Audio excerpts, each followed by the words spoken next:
So, big question. What do females look for in a male? Yeah, that's a great question. It won't surprise you to learn there's not a single answer, right? There's not A. It's not all women don't want A. There's lots of variability in what women want. Just thankfully, right? Because there's lots of variability in men. Yeah. Otherwise, there'd be one guy who gets them all, and the rest of us left out in the cold.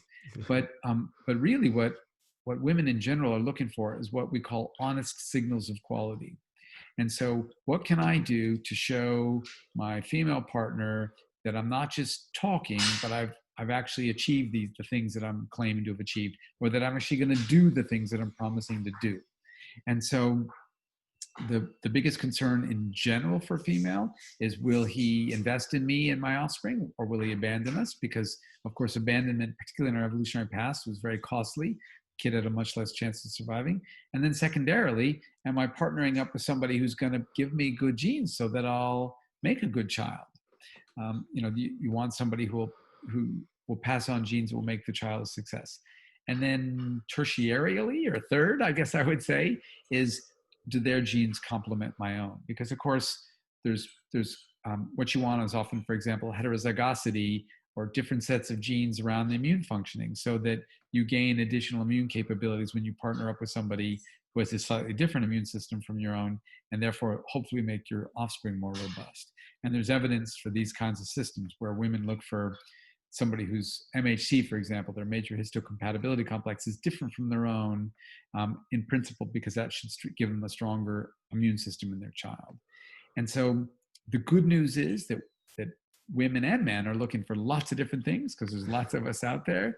But really what they boil down to is what I would call honest signals of quality. And so, for example, I know it seems silly, but like risk taking, taking silly physical risks is an honest signal of quality. Because if I try to do some big 30-foot ski jump, for example, and if I make it, well, that shows I'm pretty fit, I'm pretty athletic. Yeah. If I splatter into the cliff and don't make it, but I pop right back up and say, oops, let me try again, I'm a pretty robust organism, right? That's still pretty good genes. And if I splatter into the cliff and I don't make it, well, that was pretty informative too.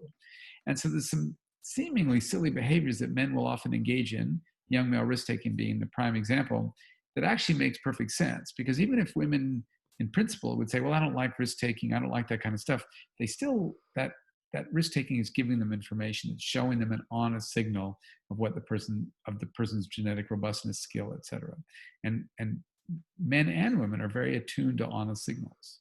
Yeah. And I guess that's why, over here I see women post on Facebook, rugby players or rugby boys with heart Yeah. eyes. I don't see any girls going, oh, chess players. Yeah, No, exactly. Yeah. And so the thing is that fortunately, there's also girls who really like chess players, because of course a big brain is a really good honest signal as well. But they're different types of people, right? And so the kindness matters to everybody. There's not a culture on the planet where people don't put kindness pretty near the top of their list, because if you're going to spend your life partnering with somebody, you want them to look out for you. And then some people are more focused on brain, like chess players. Some people are more focused on brawn, like rugby players. And some people are focused on music. I mean, look at Mick Jagger, or you choose your rock star. By and large, these are people who lots and lots of people are interested in them, despite the fact that arguably they don't have any skills that would be any good, that would do them any.